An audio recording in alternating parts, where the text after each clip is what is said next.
Bueno, muchísimas gracias por vuestra asistencia a esta actividad enmarcada dentro de los 40 años de políticas municipales de igualdad.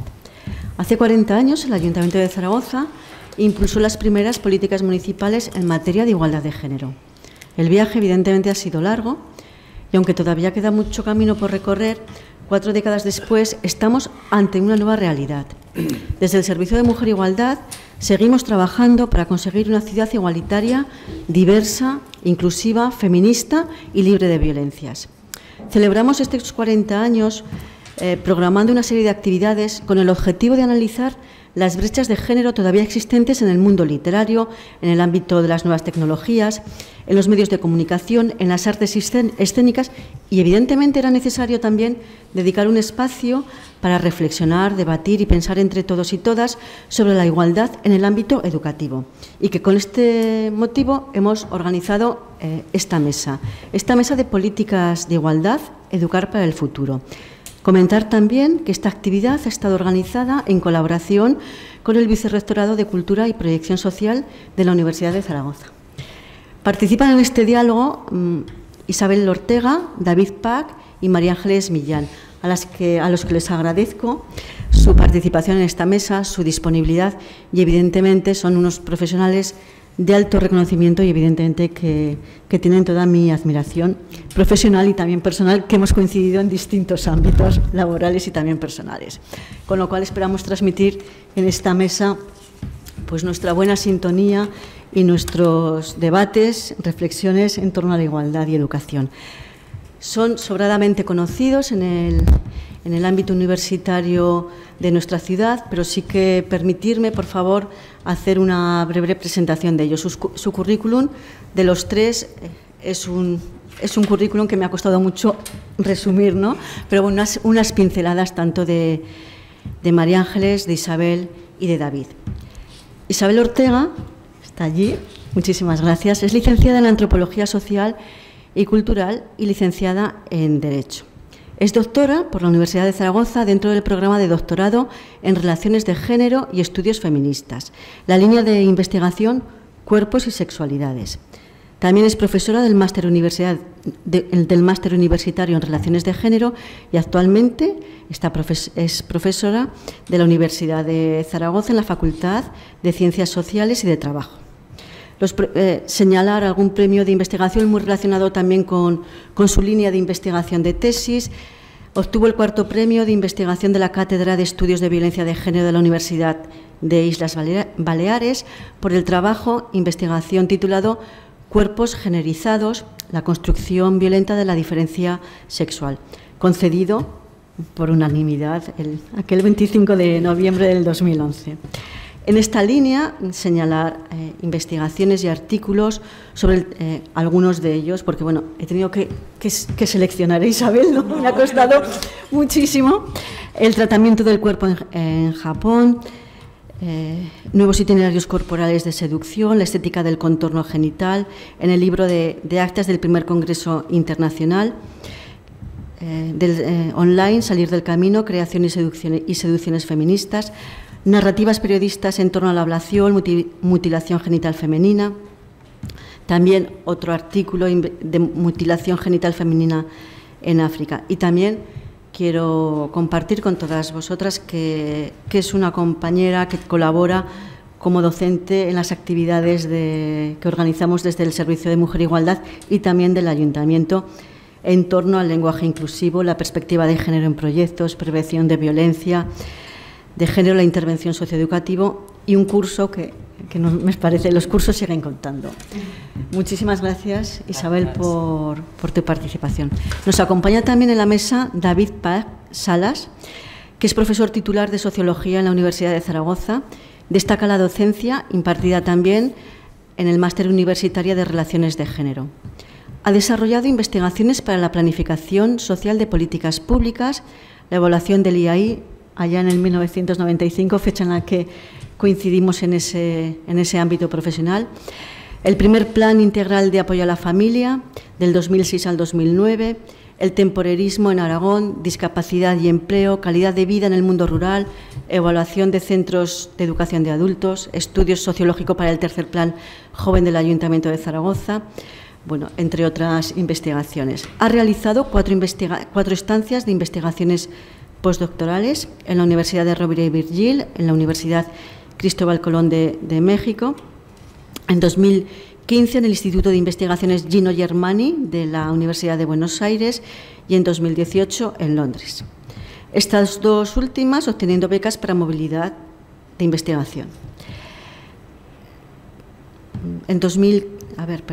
Y también actualmente trabaja sobre cuestiones vinculadas a los jóvenes, creatividad y sociología política, y sobre estas investigaciones ha publicado más de 70 publicaciones científicas en libros, capítulos de libros y artículos en revistas científicas. Y es miembro del grupo de investigación Sociedad, Creatividad e Incertidumbre. No sé, David, si quieres reseñar algo más de tu... No sabía que había hecho tantas cosas, la verdad.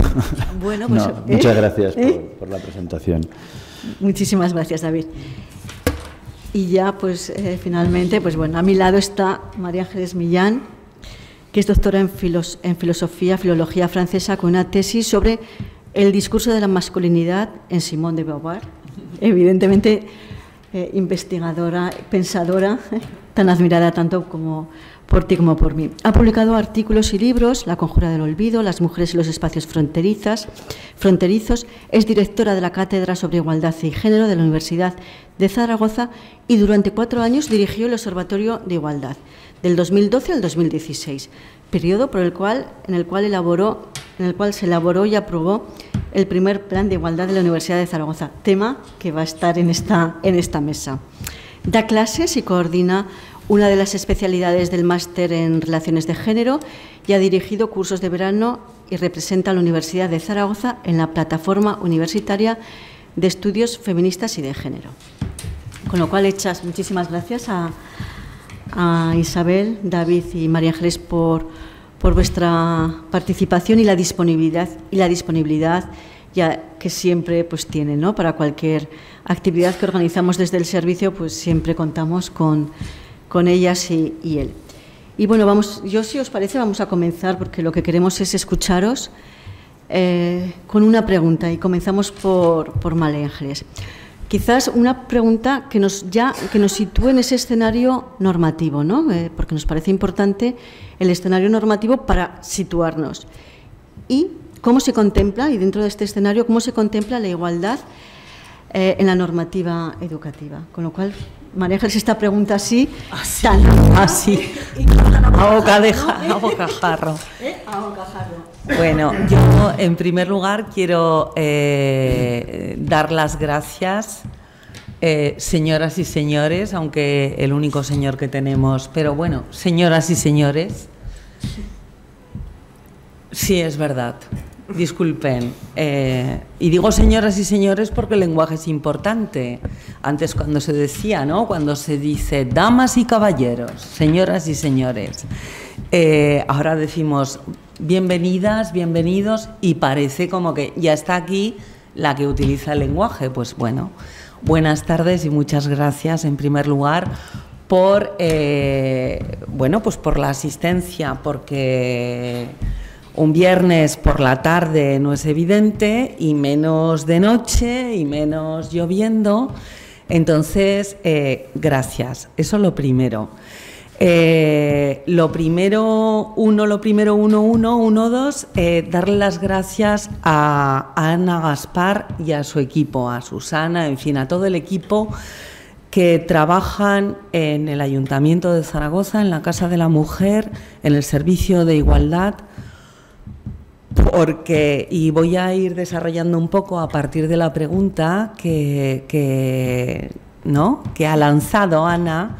Muchas gracias por su generosidad y por su compromiso, porque su actuación, su esfuerzo y su trabajo en esta organización de los 40 años de políticas de igualdad en la ciudad, bueno, también en la comunidad, y de alguna manera el tiempo que llevamos trabajando las mujeres y los hombres, ¿no?, en conseguir la igualdad y la libertad, a partir de ahí podremos hablar de felicidad, es importante. Muchas gracias, Ana.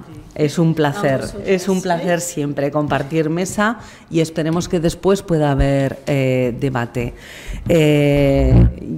A propósito de la pregunta que ha hecho Ana, yo voy a intentar ajustarme un poco y voy a hablar de la importancia de la educación en igualdad, por qué y para qué. Parece que es muy evidente, pero bueno, y voy a hablar de la normativa y de cómo están las cosas. Hay un texto de Antonio de Spinoza. Antonio de Spinoza, en 1552, escribe las llamadas reglas de bien vivir, muy provechosas y aún necesarias a la República cristiana.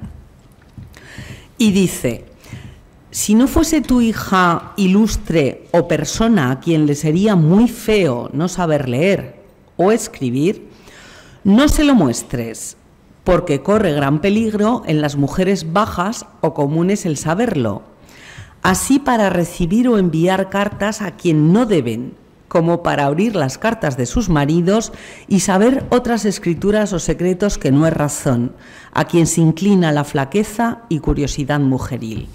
Es decir, mejor que las mujeres no sepan, ¿no?, leer ni escribir, que no tengan acceso a la lectura, a la escritura, en suma al conocimiento. Estoy hablando de 1552.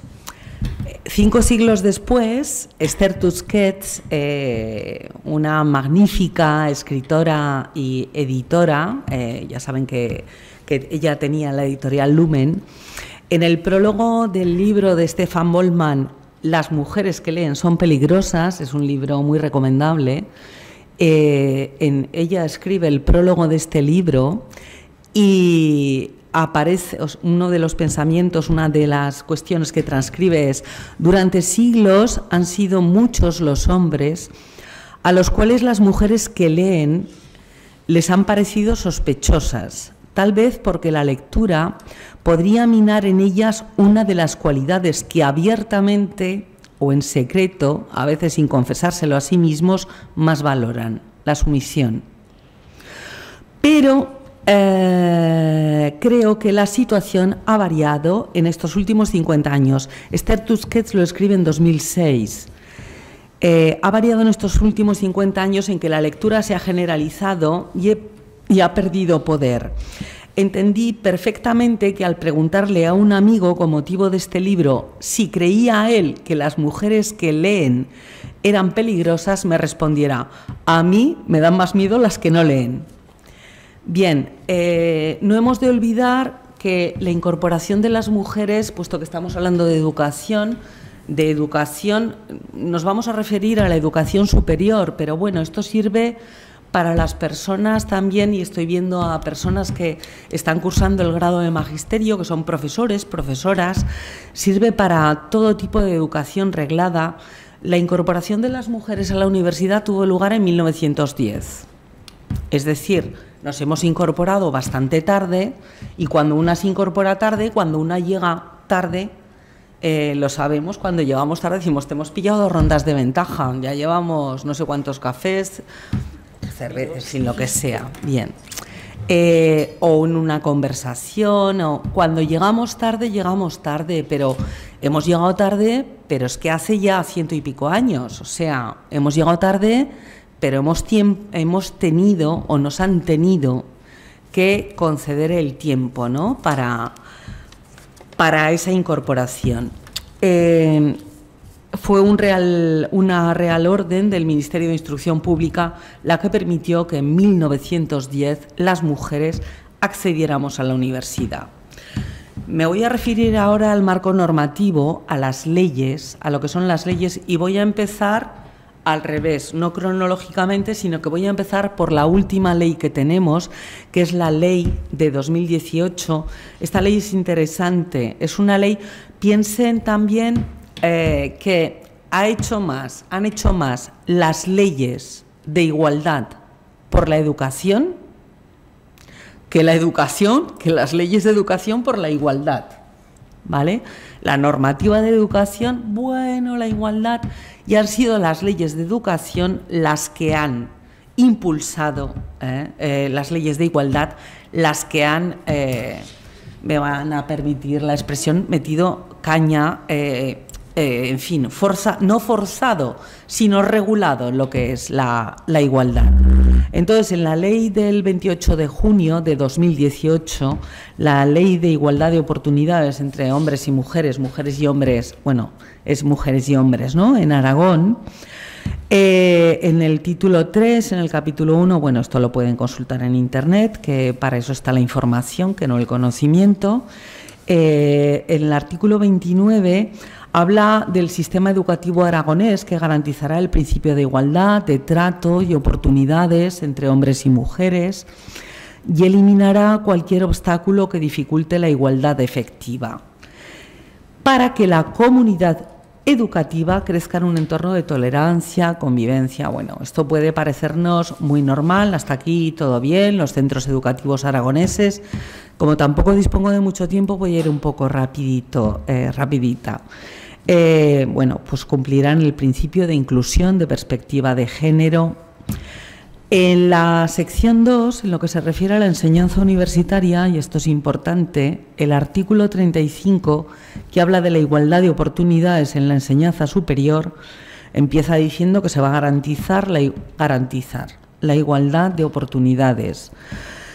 Las universidades aragonesas, en nuestra comunidad está la UZ, UNIZAR, y luego tenemos también la Universidad San Jorge. Bien. Promoverán la implantación de la perspectiva de género en la enseñanza universitaria.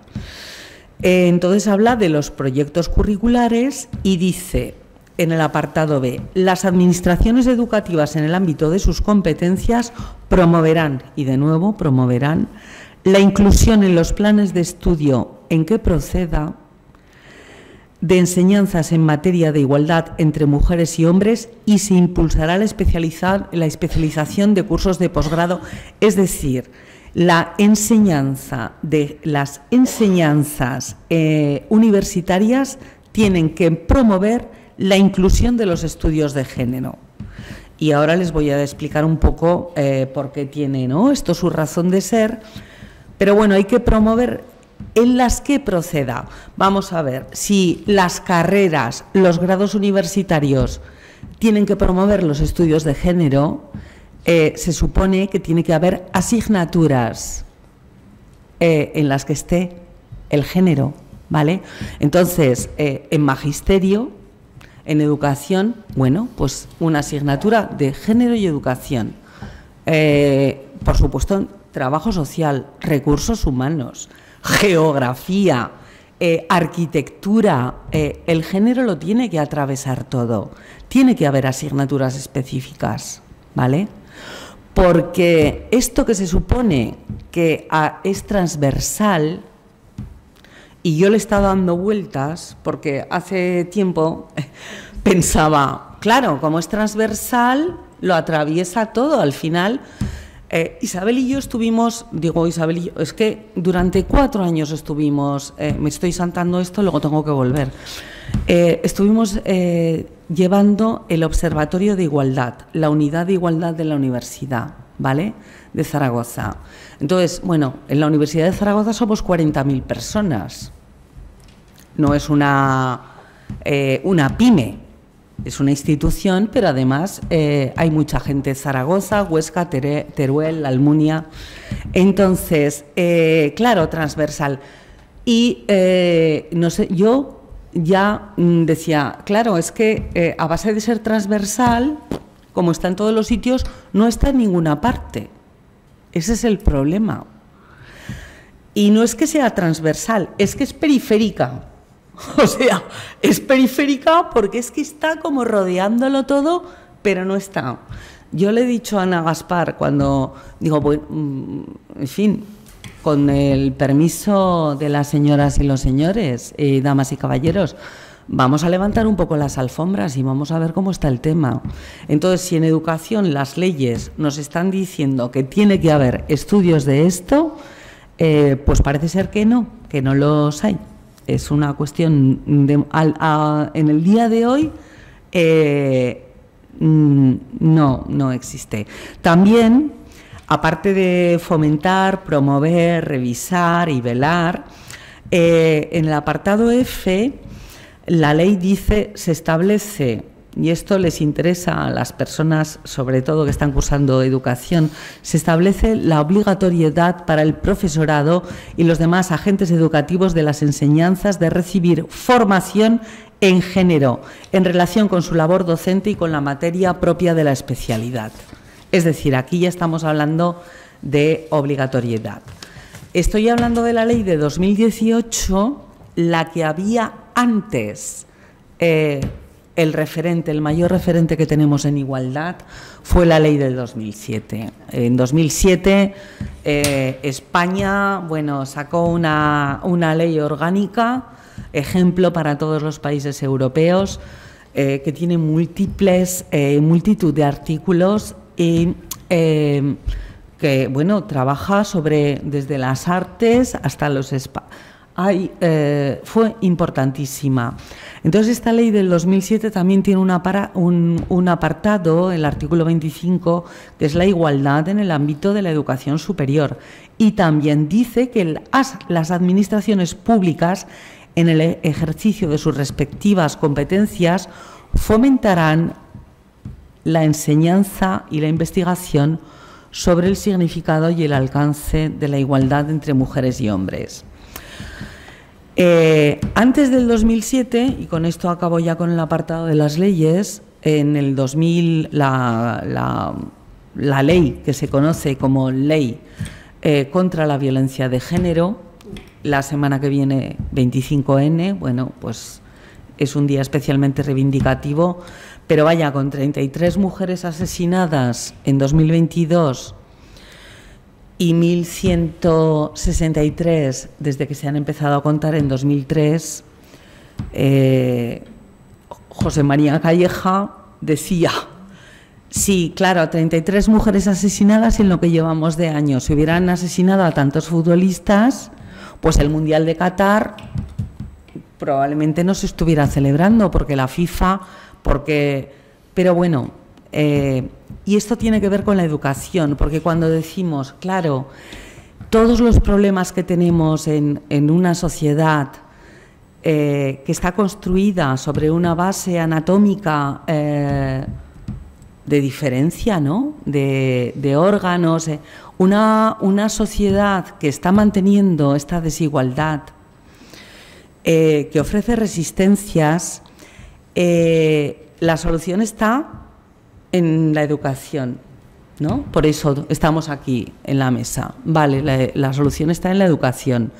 En la educación, a los traficantes de negros, a los que traficaban con el comercio en el siglo XIX, con los negros también los educaban. O sea, la educación en sí misma no soluciona.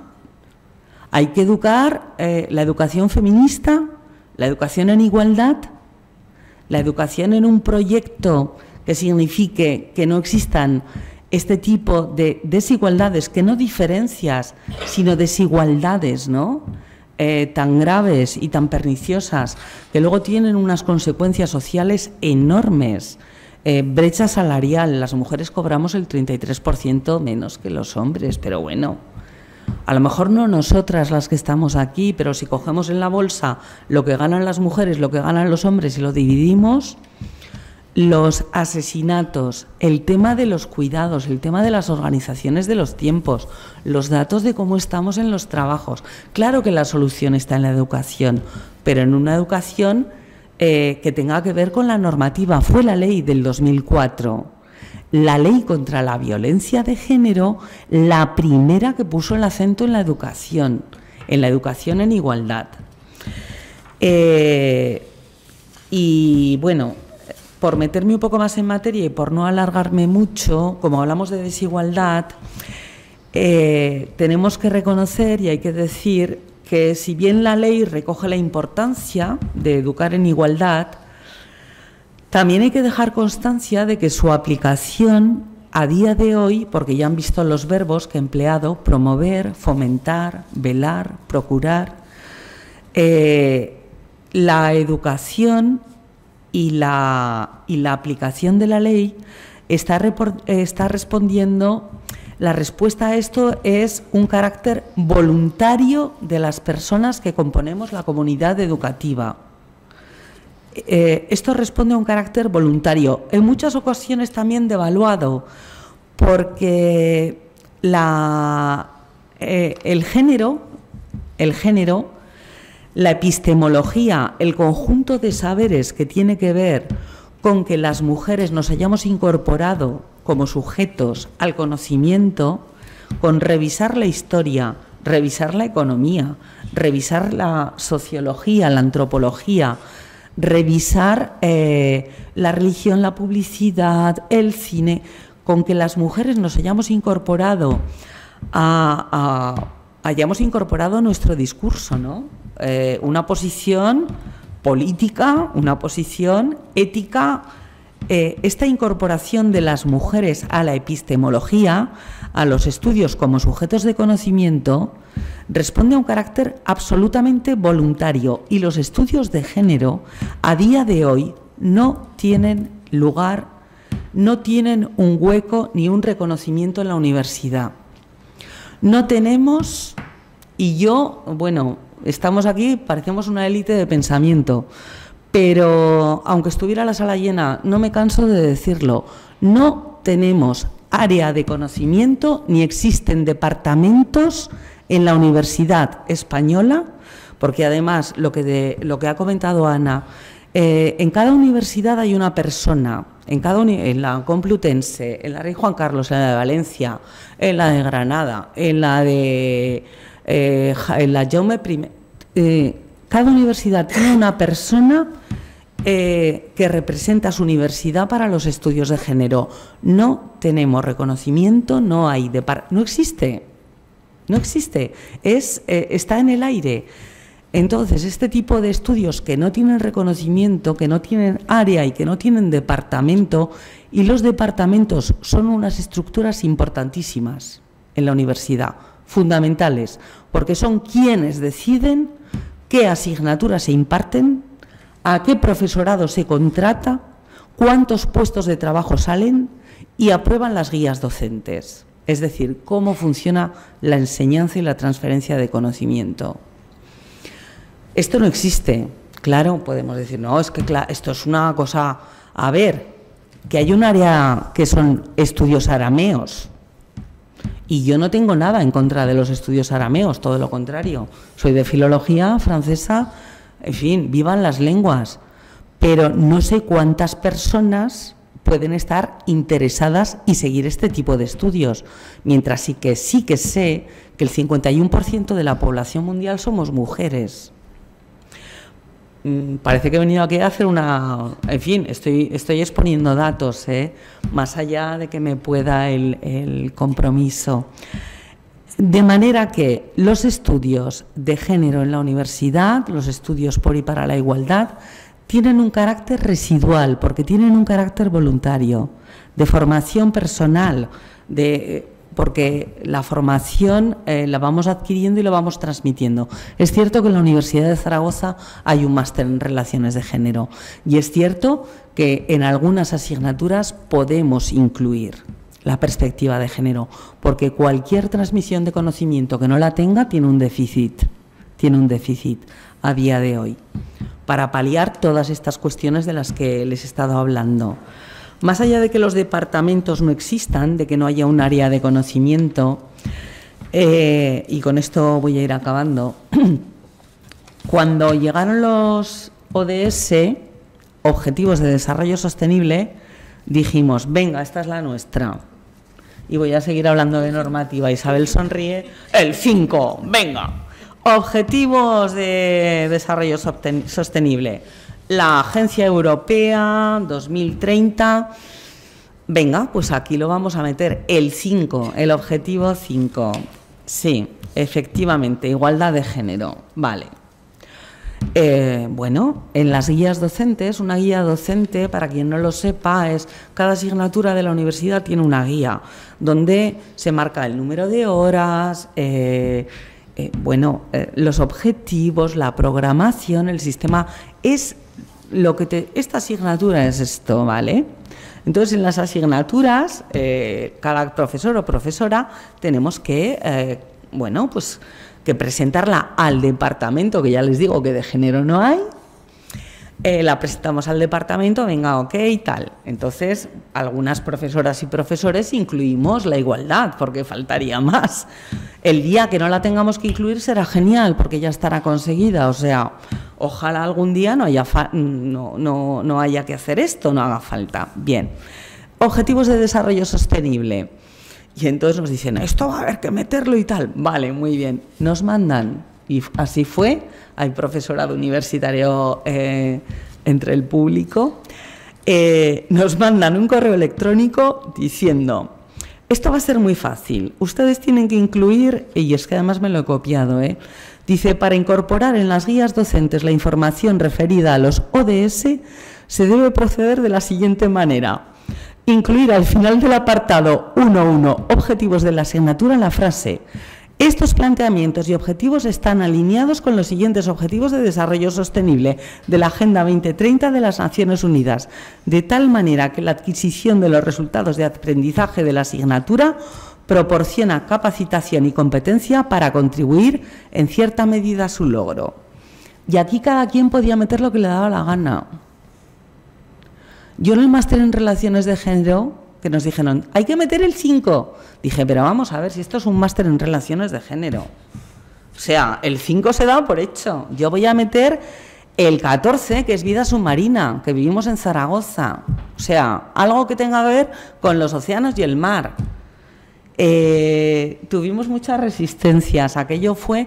Pero esto fue así. ¿Saben? Además, ¿saben cuando les decimos a los niños o a las niñas, cuando digas feliz Navidad, pon y próspero año nuevo? Y no saben ni lo que es próspero, pero ponen y próspero año nuevo. Fue un poco así. Entonces, si no nos lo creemos, si no trabajamos como están haciendo, en fin, les vuelvo a dar las gracias, de verdad, no puede ser, no puede ser.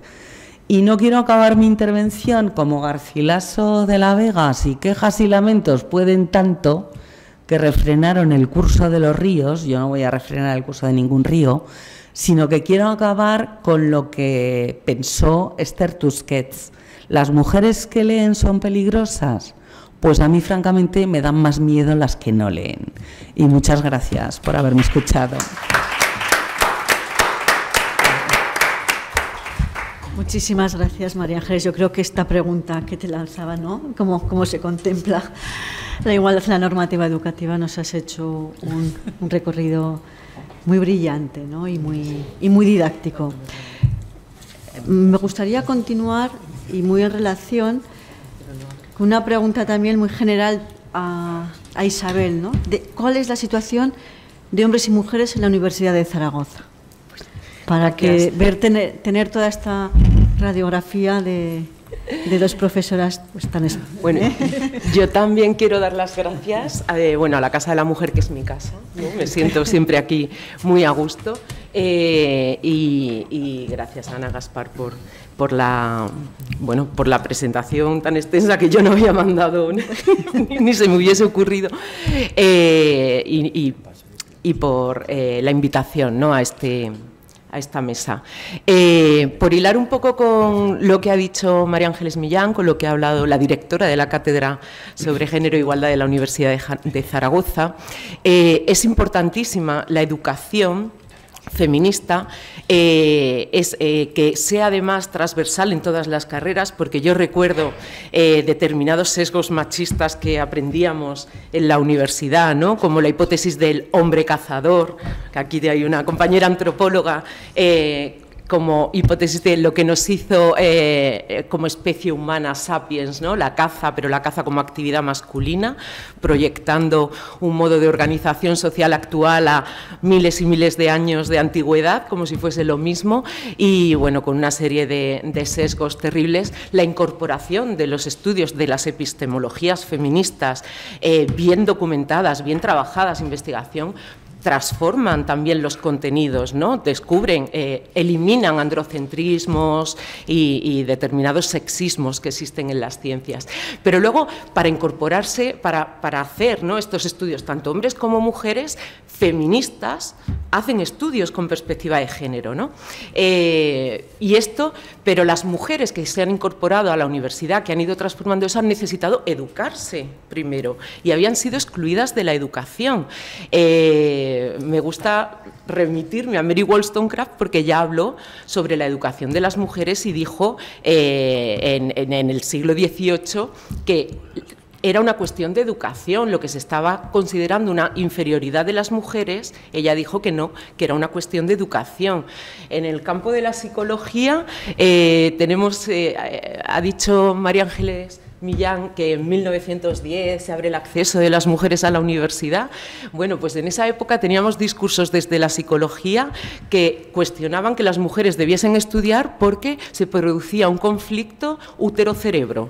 La energía que iba al cerebro no iba al útero y claro, como teníamos que ser reproductoras, pues no debíamos estudiar y debíamos estar bien reservando bien nuestra energía para el útero. A la vez también estaban desarrollando discursos sobre puericultura, como una ciencia a la que debíamos dedicarnos las mujeres en esa división tradicional, ¿no?, de roles, bueno, que al final lo que pretendía era excluirnos de la educación, excluirnos del trabajo. Importantísima la entrada de las mujeres en las universidades. Es importantísima además, bueno, ya en el debate de Clara Campoamor en el Congreso para conseguir el voto, creo que era Roberto Novoa Santos que le responde, que dice que las mujeres no deben votar porque son unas analfabetas y votarán lo que diga el cura, y ella le contesta que las mujeres que están empezando, ¿no?, ya a educarse están obteniendo mejores resultados que los hombres, ¿no? 1930. Entonces, bueno, de ahí a lo que vamos a ver ahora, las mujeres están en las universidades en mayoría muy cercana, pero las mujeres han entrado en las universidades y las mujeres ahora mismo en nuestra universidad tenemos más alumnas que alumnos. Y eso es fundamental, ¿no? Mujeres educadas, mujeres con sus intereses, con sus inquietudes, con sus investigaciones. Es difícil, luego, claro, un paso ha sido entrar a la universidad, otro paso es instalarse, ¿no?, poder trabajar en la universidad, porque aunque hemos estado como maestras, ¿no?, ese campo se abrió enseguida, todo lo que era trabajos dedicados relacionados con el cuidado, relacionados con el trato personal, administrativos, trabajos administrativos, trabajos relacionados con la salud. Bueno, pues seguimos notando en la universidad el peso de todas estas áreas, la socialización diferencial de las niñas y los niños en esas vocaciones que hacen que tengamos macroáreas todavía muy masculinizadas, macroáreas muy feminizadas, y principalmente las que están muy feminizadas son las que están relacionadas con el cuidado, la educación, sociales y jurídicas. Ahora os mostraré los datos, aunque no quiero aburrir con lo entretenida que ha sido María Ángeles. Voy a apabullar yo un poco ahora con gráficos y tablas, ya lo siento, pero intentaremos dinamizarlo. Entonces, es fundamental romper todos esos estereotipos para ir igualando, ¿no?, la presencia de mujeres, y se está valorando muchísimo ahora la participación de las mujeres en la investigación y sobre todo las líneas de estudios feministas en la investigación, hasta el punto de que, por sacar un tema de mucho debate, la ley del solo sí es sí, una de las novedades es una ley integral, que una de las novedades que tiene es que habla de investigación, de que hay que mejorar, desarrollar una investigación sobre las agresiones sexuales, ¿no?, sobre la libertad sexual, sobre qué elementos, qué factores culturales están, ¿no?, aquí pues alimentando los datos tan malos que tenemos de violencia sexual. Se reconoce en el Plan Estratégico de Igualdad de Aragón la importancia de las epistemologías feministas, ¿no?, de los estudios. Y bueno, vámonos ya a la universidad para ver que, bueno, en un área tan feminizada tradicionalmente como es la administración, pues podemos ver ahí un gráfico que muestra que la universidad, el PAS, el personal de administración y servicios de la universidad, pues es mayoritariamente femenino. Tenemos un 62% de mujeres frente a un 38%. Solo hay un temporizador de 20 minutos. Frente a un 38% de, siempre me habla, de hombres. He intentado sacar los datos, claro, como esto ¿no? esta actividad se realiza por el 40 años del Servicio de Igualdad del Ayuntamiento de Zaragoza, dije, voy a sacar los datos de hace 40 años, ¿no?, y los de ahora, de la universidad, imposible, porque no sé, en la base de datos el primer año que aparece es el 2000-2001, que es cuando se empiezan a recoger los datos desagregados por sexo. Entonces vamos a poder comparar solamente esos 20 años o 21 años, que no es poco. Ya vemos que en 2000 el PAS ya era mayoritariamente femenino, casi un 60%, ¿no? En cuanto al tipo de jornada, vemos que a tiempo completo las mujeres representaban un 61% frente a un 40% de hombres, y a tiempo parcial es verdad que la cifra es muy baja, es fácil que se disparen los datos cuando el número es pequeño, bueno, pues, pero había un porcentaje importante de mujeres respecto a hombres que tuviesen una jornada a tiempo parcial, ¿no?, un 81,8%. El dato que vemos a la derecha es el índice de presencia relativa de hombres y mujeres, el 1,2, el 1. Cuando es 1, estamos en igualdad completa, ¿no? Digamos, sería 50-50. Entre 0,8 y 1,2 estaríamos dentro del intervalo de equilibrio, ¿no?, más o menos de representación. Y en lo que supera nos estamos yendo a feminización o a masculinización. Entre 1 y 1,2 es una mayor presencia de mujeres, pero dentro del intervalo de equilibrio, y entre 0,8 y 1 es una mayor presencia de hombres dentro del intervalo de equilibrio. Y lo que decía, hacia abajo ya, masculinización, hacia arriba, feminización, por verlo en otros gráficos.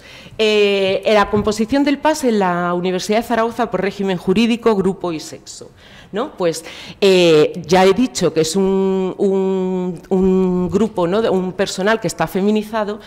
En general podemos ver que los grupos superiores, ¿no?, tenemos el PAS funcionario y el PAS laboral. En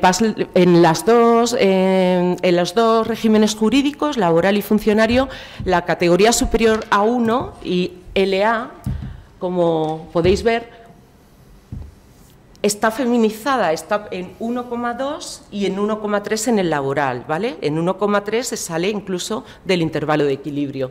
Pero lo que llama la atención de este gráfico es que las, ¿no?, LB, LC, A2, C1, ¿no?, tiene menos, y la que tiene más, que es lo que siempre vemos, es que las categorías de base, las categorías más bajas, están muchas veces feminizadas, ¿no? Lo vemos en la categoría C2 y lo vemos en la categoría LD.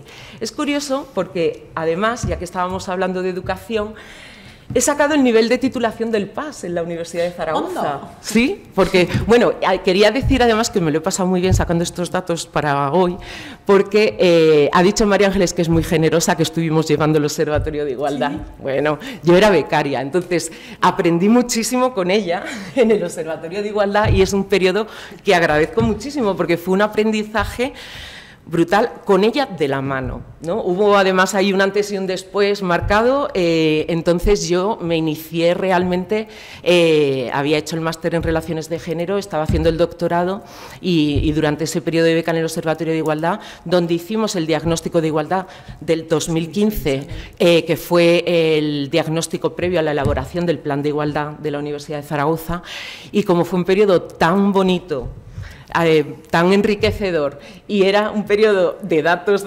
del DATUD, cuando he vuelto a entrar al DATUD, que es la base de datos de la universidad, para sacar estos datos, me ha evocado esa época y he disfrutado mucho sacándola. Bueno, pues digo, hay gente que los datos no le gustan o le aburren, o a mí me parece que es como jugar al Cluedo, ¿no? O sea, eso de coger y empezar a decir, venga, a meter dimensiones en la base de datos y decir, voy a cruzarlos así, así, o voy a mirar, te da ahí...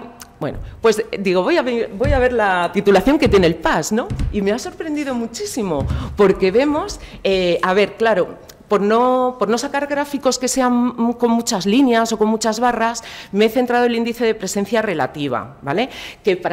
Por eso os he dicho antes, la raya roja que he puesto marca el punto de 50-50, ¿no? De equilibrio total. Lo que se vaya a la derecha es que hay más mujeres, lo que se vaya a la izquierda es que hay más hombres, ¿no? Y de entre 0 y 8. 1, 2, como digo, intervalo de equilibrio. Entonces, bueno, me ha llamado la atención la cantidad de doctoras que hay entre el PAS, en el personal de administración y servicios. Hay un mayor número de doctoras que doctores en el PAS. Con estudios de máster, sin embargo, es verdad que la diferencia es por una persona, creo recordar en los números totales. En el máster, 9 mujeres, 10 hombres tienen el máster. Bueno, pues se va un poquito, pero dentro del intervalo de equilibrio. Licenciatura o equivalente, pues también, en nuestro PAS, ¿no?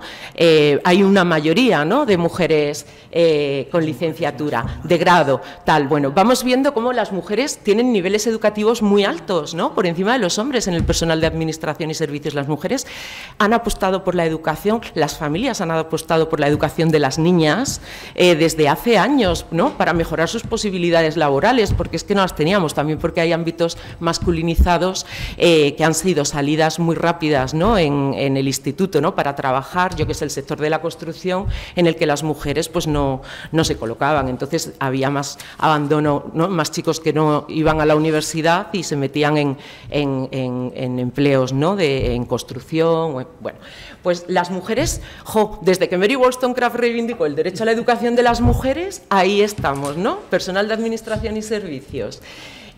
Bueno, vamos a saltarnos por no... Ahí se me ha parado el aviso, no, lo tengo, por no extenderme. La composición del alumnado, ¿no?, estaba diciendo también, 16.734 alumnas hay en la Universidad de Zaragoza, 14.332 alumnos, o sea, un 54% del alumnado de Zaragoza son mujeres.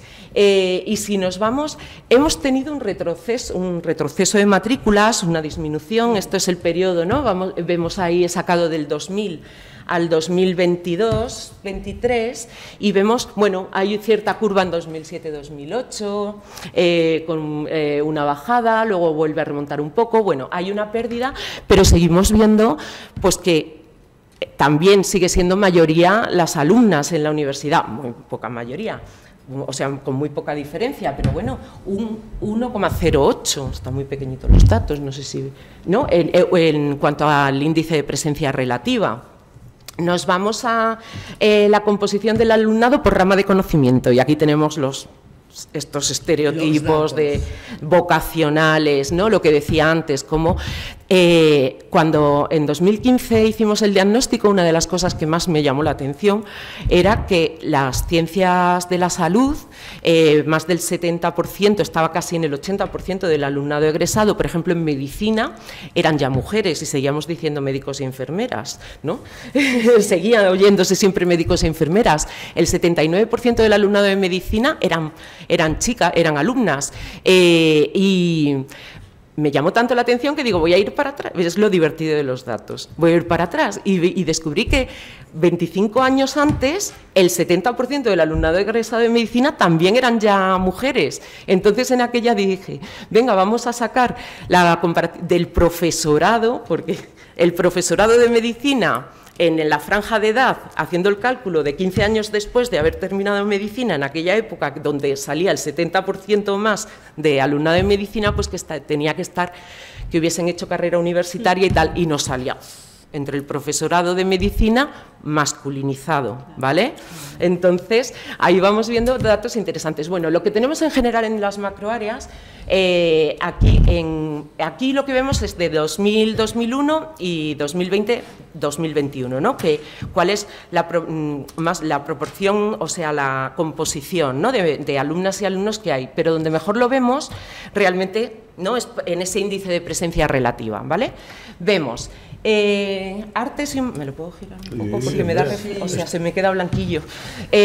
Artes y humanidades, ¿no? 1,29, 1,23 en la comparativa, ¿no?, de 2000 y 2021. Ha bajado, ¿vale?, la feminización de artes y humanidades, pero bueno, sigue siendo una macroárea muy feminizada.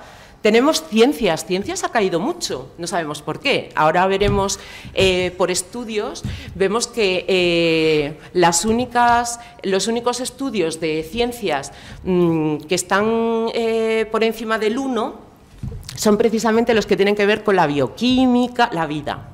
Bioquímica, hay uno de genética y nutrición, ¿no? Entonces nos siguen interesando cosas relacionadas con la vida, el cuidado, y los que en ciencias están más masculinizados suelen ser las matemáticas e informática, ¿no? Aspectos más técnicos que siguen sin calar. Bueno, ha empezado ya la campaña de Navidad y vamos a ver cómo a través del juego, ¿no?, pues seguimos teniendo todos esos estereotipos que están educando, ¿no?, en esos intereses. Tenemos en ciencias sociales y jurídicas pues bastante feminización. Tenemos que ha disminuido un poco, ¿no?, ese contraste del 2000 respecto al 2001. Ingeniería y arquitectura, campo duro. Bueno, vemos que casi no hay diferencia en 20 años y se está trabajando muchísimo por acercar los estudios de ingeniería, arquitectura, las ciencias en general, ¿no?, a las alumnas de los institutos. La universidad hace una campaña muy buena, que es el Girls' Day, donde profesoras de ingeniería y arquitectura van a los institutos antes de que elijan las optativas para explicar en qué consisten esas carreras, y van profesoras para visibilizar y para que tengan las chicas referentes, ¿no?, de que las mujeres también están ahí, porque visualizan ingeniería y arquitectura, solemos visualizar siempre a hombres. Entonces, que vean mujeres que van a explicarles lo interesante que es la carrera, las salidas que tiene. Bueno, eso es un ejemplo de muy buena acción, ¿no?, positiva para trabajar eso. Sin embargo, tenemos otras que no son tan positivas, que voy a poner luego un ejemplo.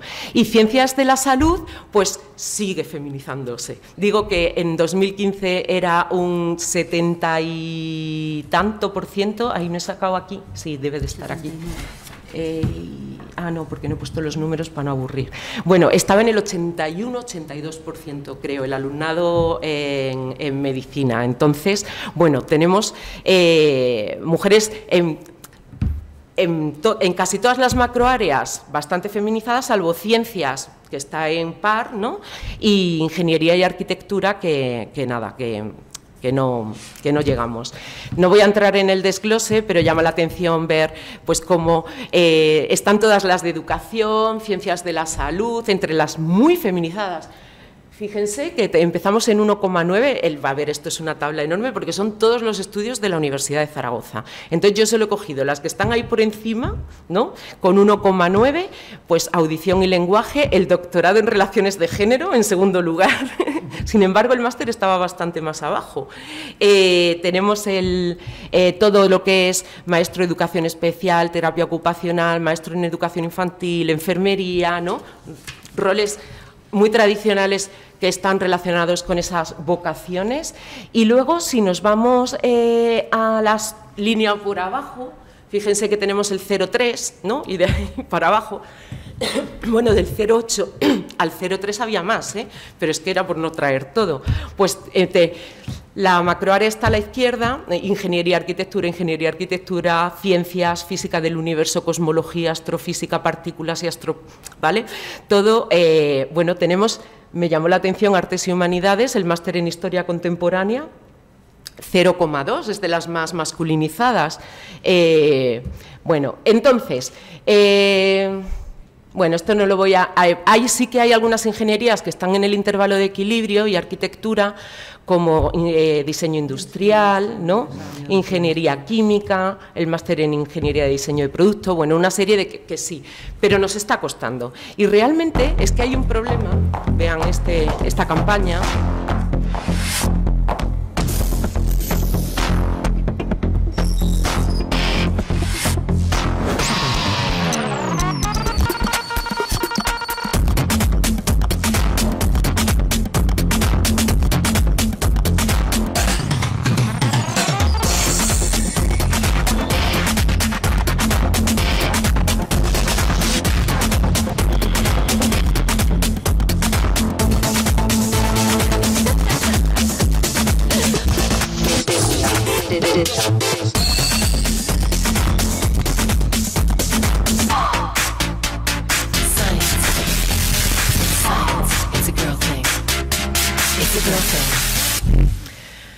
Terrible, una campaña de la Comisión Europea para promover los estudios de ciencias en las chicas, ¿no?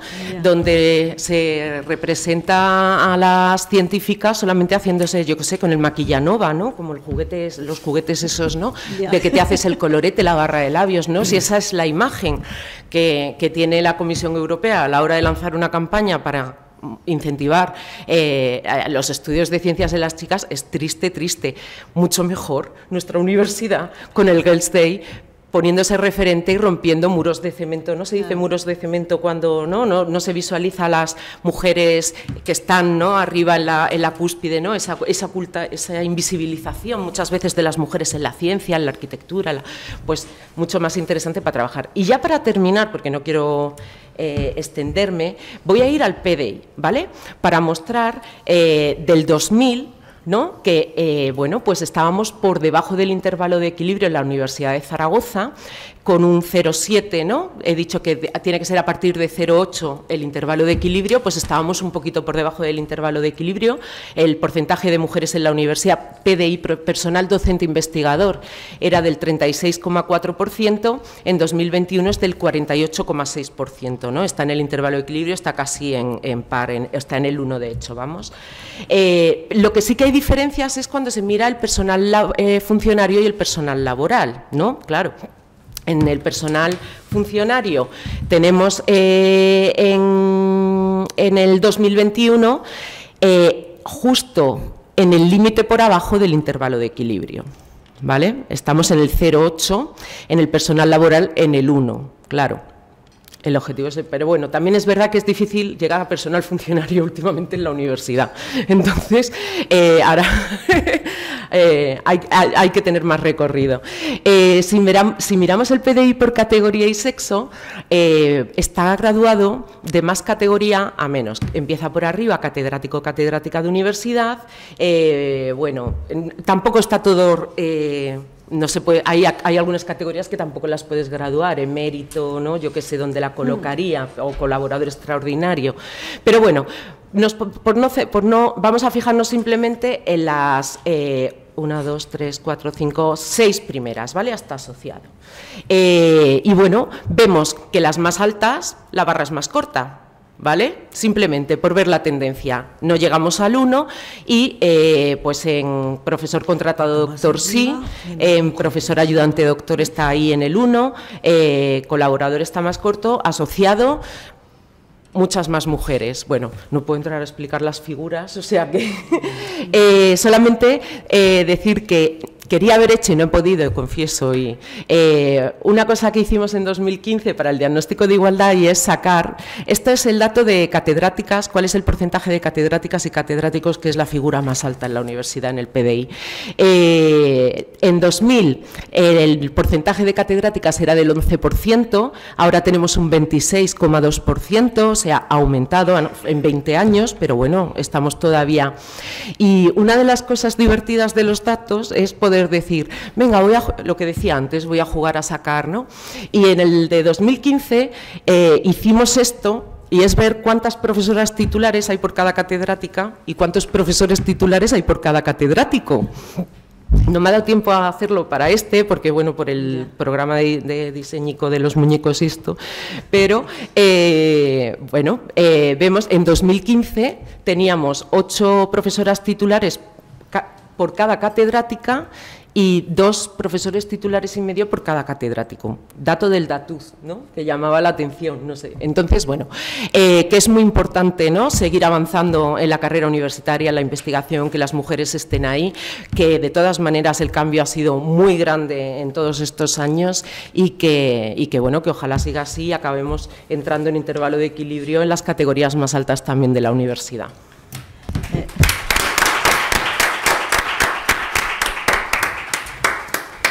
Muchísimas gracias, Isabel. Y ya para ir finalizando, doy la palabra y me gustaría que David pues comenzara a pensar, ¿no?, sobre los usos del tiempo.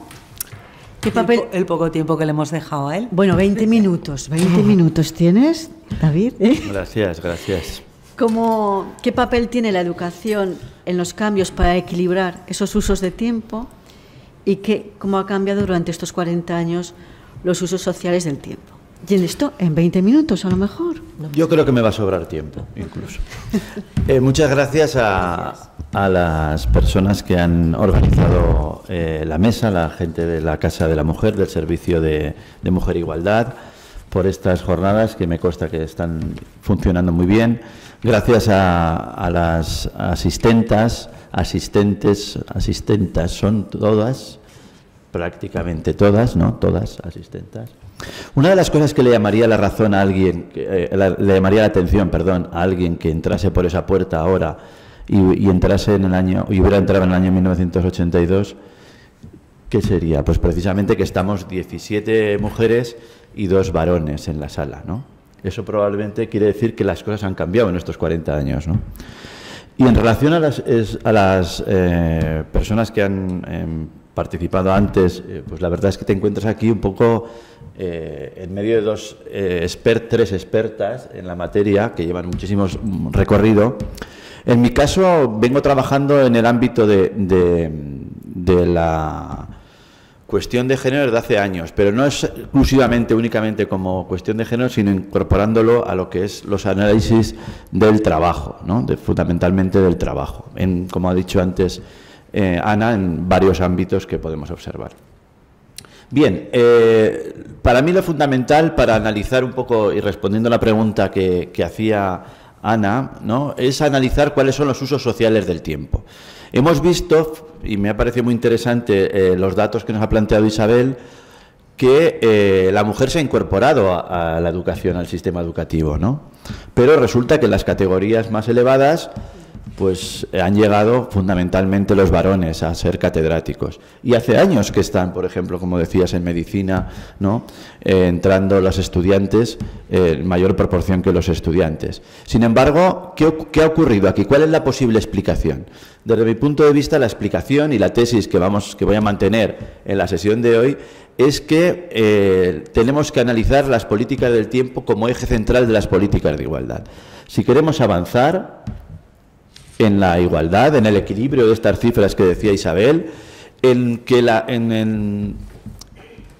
conseguir que las leyes que nos ha planteado María Ángeles antes y que han sido importantes y son relevantes, las normas, es que sea un uso y costumbre por parte de la sociedad, digamos, que la sociedad incorpore usos del tiempo que permitan que esas leyes puedan hacer que estos datos, digamos, sean mucho más equilibrados como nos han planteado. A mí no se me ocurre otra forma de entender estos cambios sin atender a las políticas del tiempo.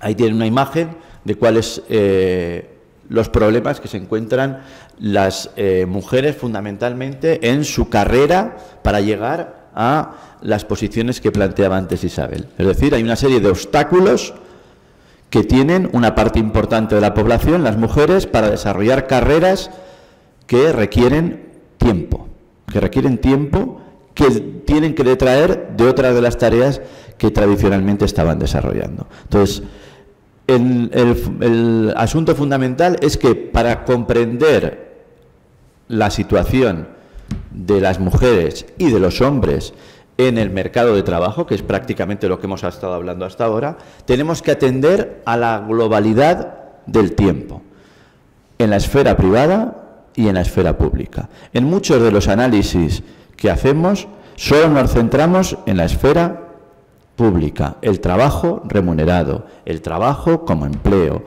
el trabajo en la esfera mercantil. Si dejamos de lado los otros trabajos, no vamos a comprender nada. Eso es un poco el planteamiento que quería traer a la sesión de hoy. ¿Quiere decir esto que no se ha avanzado en estos 40 años? Pues sí, como hemos podido observar, a esta persona que hubiera entrado de fuera le hubiera llamado la atención la cantidad de mujeres que hay aquí, ¿no? Hemos visto cómo la mujer se ha incorporado al ámbito del mercado laboral de manera rápida. Lo que en otros países ha estado durante un tiempo, nosotros lo hemos hecho en mucho menor tiempo. Sin embargo, el hombre no se ha incorporado a la otra parte de las tareas, que son las tareas del hogar. Todas las cifras, yo normalmente traigo cifras, pero como me dijeron que Isabel traía cifras, datos, pues voy a intentar no daros muchos datos, algunos voy a dar, porque os podemos llegar a aburrir. Mientras ellas no romperán los techos de cristal si nosotros no fregamos los suelos de baldosa. En esa frase está la tesis esta que estábamos manteniendo. Es decir, si no atendemos a aquella esfera de las tareas domésticas, de otras actividades que podemos hacer fuera del trabajo remunerado, no vamos a comprender nada. Y se desarrolla lo que es la tesis de la doble velocidad de los cambios. Esto es un poco lo que vamos a plantear en la sesión de hoy. Bien, para ello tenemos una posibilidad que es medir cómo se miden, cuáles son las medidas de los usos del tiempo, cómo podemos medirlo. Si en algo coincidimos hombres y mujeres es que todos tenemos 24 horas al día. María Ángeles, Isabel y yo tenemos 24 horas al día, Ana incluso Ana. Bueno, Ana puede tener las que quiera, pero incluso Ana y todas ustedes tienen 24 horas diarias. Otra cosa es el uso que hacemos de esas 24 horas. Entonces, normalmente hay unos instrumentos que son las encuestas de empleo del tiempo, de usos del tiempo. Tenemos un problema y es que la última encuesta, los últimos datos que tenemos son del 2010. Ha habido dos estándares de encuestas, 2002, 2003, 2009, 2010. Y ahora tocaba hacerla, pero con el asunto de la pandemia y otras cosas, pues no tenemos los últimos datos que nos podrían permitir ver las variaciones que ha planteado antes y que quizás se hayan visto en algunos datos que ha señalado en el trabajo, repito, remunerado, no en el otro tipo de trabajo. Ahí tienen las cifras de los datos de 2010 en relación a en qué usamos las 24 horas hombres y mujeres. Eso que es un poquito más naranja serían las mujeres y lo que es más tipo pistacho serían los hombres, ¿sí? Vemos que en los cuidados personales, pues prácticamente el uso es equilibrado entre hombres y mujeres. En el trabajo remunerado, pues bueno, hay una diferencia de prácticamente una hora más el trabajo remunerado de hombres que mujeres, ¿sí? Pero ¿dónde se produce la gran diferencia en el uso del tiempo? ¿Dónde ven ustedes que se produce? En el hogar y familia, fíjense que estamos hablando de 4 horas 29 las mujeres y de 2 horas 32 los hombres, es decir, pues prácticamente casi el doble del tiempo hombres y mujeres. Y claro, ya sé que entonces pueden pensar ustedes, claro, pero es que si los hombres tienen más trabajo en la esfera mercantil remunerado, por eso pueden trabajar menos en la esfera del hogar. Pues no es así la cosa. Tenemos ahí la duración media dedicada en cualquiera de las situaciones que queramos comentar, cuando estamos ocupados, cuando somos empleadores, cuando somos asalariados, cuando estamos como parados, cuando estamos inactivos, estudiantes, jubilados y labores del hogar, las mujeres realizan más actividades del hogar que los hombres. Por tanto, hay un elemento estructural que con las leyes se puede modificar, con la educación se puede modificar, pero que lleva mucho tiempo y que lleva un proceso que hasta ahora hemos conseguido avances, como hemos visto, pero no hemos conseguido que se desarrolle esto. En relación al tipo de tareas que realizamos, también es muy interesante esto, porque una cosa es que realicemos tareas en el hogar y otra qué tipo de tareas realizamos en el hogar. Simplemente, si miran el gráfico, podrán ver, como les decía antes, el color pistacho serían los varones y el color naranja serían las mujeres. Actividades culinarias, el doble de mujeres que hombres son las que las realizan. Mantenimiento del hogar, el doble también de mujeres. Compras y servicios, aquí no es el doble, pero también se llevan 16 puntos. ¿Qué creen ustedes que caracteriza ese tipo de tareas? ¿Cuántas veces comemos al día? ¿Nos da por comer todos los días? Habitualmente, sí. Limpiar el hogar es necesario, por lo menos, darle alguna vuelta todos los días a las cosas, ¿verdad? ¿Sí? ¿Qué caracteriza esas tareas? Pues podemos observar cómo las características de estas tareas que realizan fundamentalmente las mujeres es la rigidez y la cotidianidad. Es decir, son tareas cotidianas y rígidas. Y aburridas. Y pesadas. ¿Y cuáles son las tareas que hace más el hombre en aquel gráfico que hemos visto? Las gestiones administrativas. Organizar las vacaciones. Poner el enchufe. ¿Sí? También participan un poquito más en equilibrio jugar con los niños, ¿no? Que se caracterizan por su cotidianidad y su flexibilidad. Llevar el sábado al partido. Ir el sábado a ver el fútbol con los hijos o... Eso, no, pero eso tiene una cierta rigidez, que hay un horario. Pero si no voy al parque hoy a jugar, ya iré mañana, ¿no? ¿Sí? Es importante, por tanto, los tiempos y cómo se pueden organizar esos tiempos. Esto a veces se olvida en los análisis que se hacen de usos del tiempo. En resumen, para no aburrirles, ¿se han producido cambios? Sí, en estos años, pero los cambios han sido muy limitados. Los cambios han sido muy limitados. Se mantienen las desigualdades sociales. Podemos observar diferencias por edad. Es verdad que las generaciones jóvenes, pues estos equilibrios entre hombres y mujeres se están, en cierta medida, no sé si consiguiendo, se están consiguiendo por otra vía, que es la vía del nivel de estudios, la vía quizás de la ausencia de hijos, en algunos casos, y la otra vía importante, la capacidad, si tenemos capacidad económica, la capacidad para comprar otros tiempos. Es decir, tenemos 24 horas, pero podemos comprar tiempo de otras personas, normalmente mujeres, que son las que van a realizar las tareas de cuidado personal, de limpieza, de apoyo familiar, etcétera. ¿Sí? Por tanto, se produce mayor reparto cuando hay una externalización de las tareas y cuando hay una pareja sin descendientes. Hay menos para repartir, menos tareas para repartir, más fácil es que las hagamos entre los dos. ¿Sí? Esto es importante, yo creo, en relación a la pregunta que hacía Ana. ¿Se han producido cambios? Sí. Limitados. Se ha incorporado la mujer al mercado de trabajo de manera importante, todos los datos lo dicen. 2 de cada 8 mujeres casadas, 2 de cada 10, perdón, mujeres casadas en el año 76 estaban ocupadas y ahora es más de 8 de cada 10 están ocupadas, ¿sí? De edades de 20 hasta 34 años. Esto es importante. ¿Cuál es el otro problema? Que incluso cuando analizamos los datos, que ya vemos que hay una gran diferencia entre hombres y mujeres, ahí tenemos un problema. El hombre sobreestima su participación. Cuando preguntamos a hombres y mujeres sobre qué tareas del hogar hacen, resulta que nuestros horas no tienen 60 minutos, parece ser.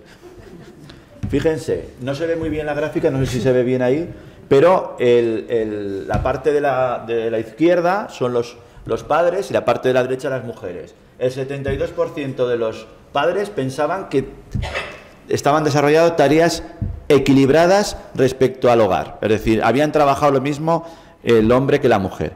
Y cuando le preguntaban a las mujeres, el 44%. Es decir, hay una diferencia importante.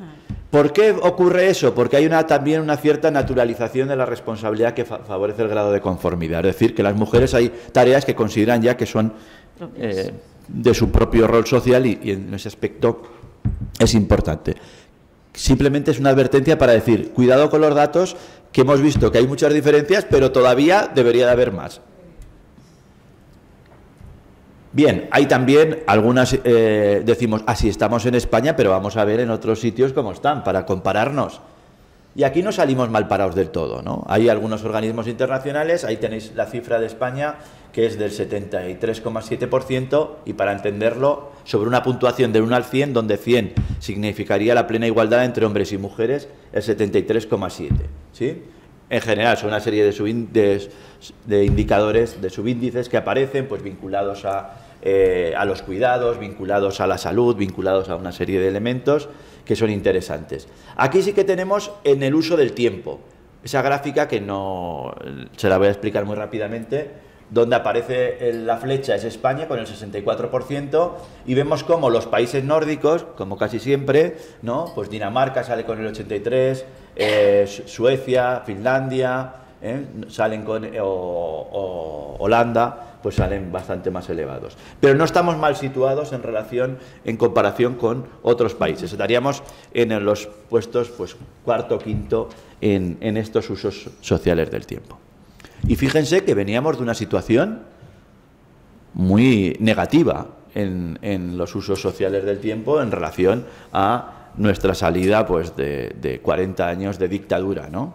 El otro día tenía una conversación con una corredora de seguros, corredora de comercio, y decía que hasta el año 75 solo podían ser varones porque era una profesión viril y pública, ¿no?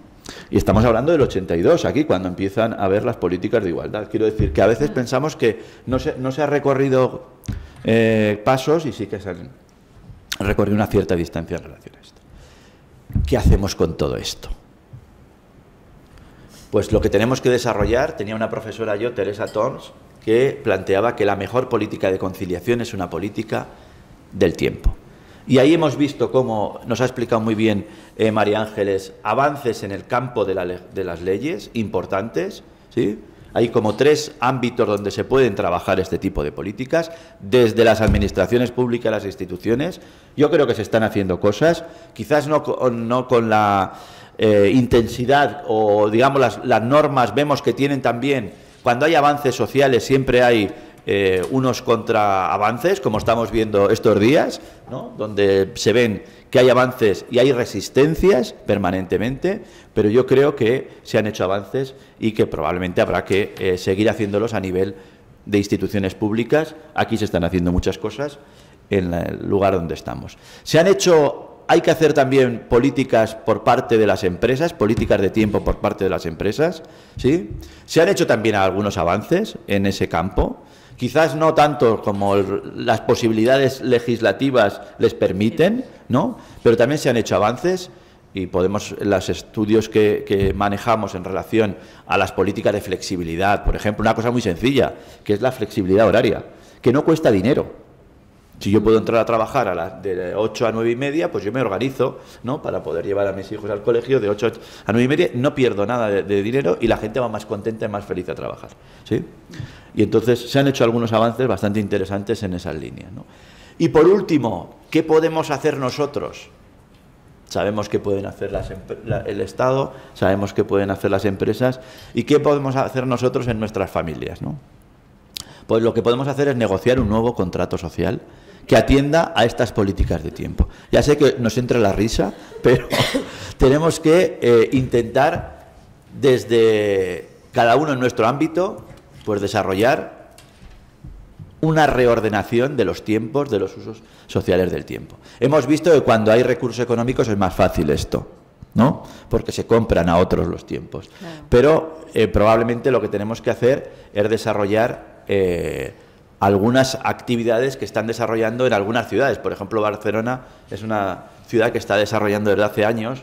También me consta que hay otras ciudades que están desarrollando estas políticas de tiempo, ¿no? de banco de tiempo y otras cuestiones que son interesantes. Incorporan no solamente los tiempos en relación al género, sino, pues por ejemplo, lo que es la ciudad de los 15 minutos, lo que son las cuestiones vinculadas a la vida cotidiana, la proximidad, el barrio, las escuelas, todo este tipo de cuestiones, escuelas abiertas y todo esto, patio abierto, creo que alguna actividad que han hecho en Barcelona y que ha tenido bastante éxito, ¿no? Es decir, incorporar a la vida cotidiana estas cuestiones del tiempo, de las políticas del tiempo, están dando resultados bastante interesantes, ¿no?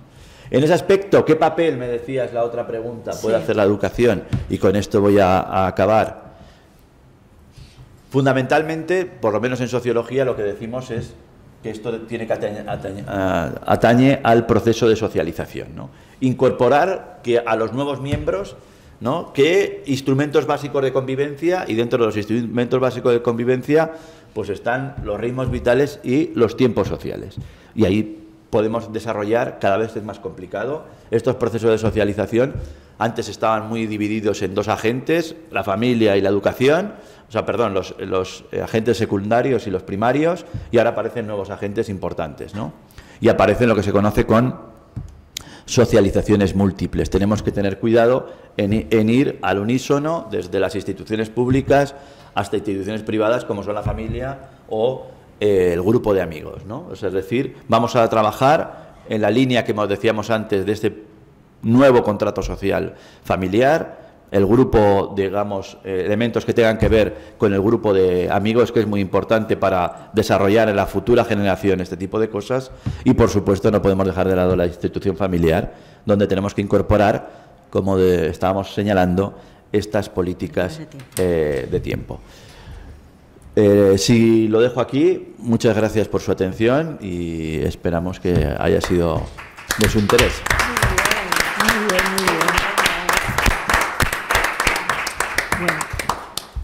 Muchísimas gracias, David. Te has ajustado al tiempo. Sí que abrimos ahora el debate. Si alguna de vosotras queréis hacer algún comentario, alguna participación que consideráis. ¿Sí? Nada, decir que a mí me ha gustado mucho de la política del tiempo. Sí. Porque muchas veces, a ver, yo que tengo familia, con mi marido hemos repartido el tiempo muy bien los dos, pero faltan los hijos y muchas veces no sabes cómo introducirlo, y sí que, bueno, pues voy a empezar por ahí, ¿no? A ver si ellos también reparten el tiempo. Y bueno, yo estoy estudiando el máster de Relaciones de Género y la verdad es que para mí ha sido como abrir un poco como una ventana, ¿no? Porque yo creo que yo siempre he sido feminista, porque siempre he tenido una conducta que siempre he chocado con muchas cosas. Siempre he chocado con muchas cosas que no me han gustado, ¿no? De la sociedad, de limitarnos muchas veces a las mujeres, que por qué nos tenemos que limitar, sino que debemos de seguir luchando y buscar nuestra propia independencia. Y que, bueno, pues decir que a través del máster de Relaciones de Género, que pues, la verdad es que estoy encantada con vosotras, pues porque me habéis hecho abrir una ventana, ¿no? Nueva y enseñarme. Y que la idea mía es enseñar a los niños de infantil pues a poder ser libres, niños y niñas. Gracias. Así que muchas gracias. Gracias por lo que nos toca. ¿Alguna aportación más? Bueno, pues yo volveré a agradecer vuestra presencia, vuestra participación, y yo creo que ha sido una tarde pues que ha cumplido los objetivos planteados y las expectativas de sobra. Muchísimas gracias y nos vemos en otro espacio y en otro encuentro, que yo siempre puedo contar con ellos y con ellas, con lo cual es realmente muy reforzador, ¿no? El contar con colegas de profesión que siempre están y que siempre nos enseñan. Muchísimas gracias. Gracias, Ana.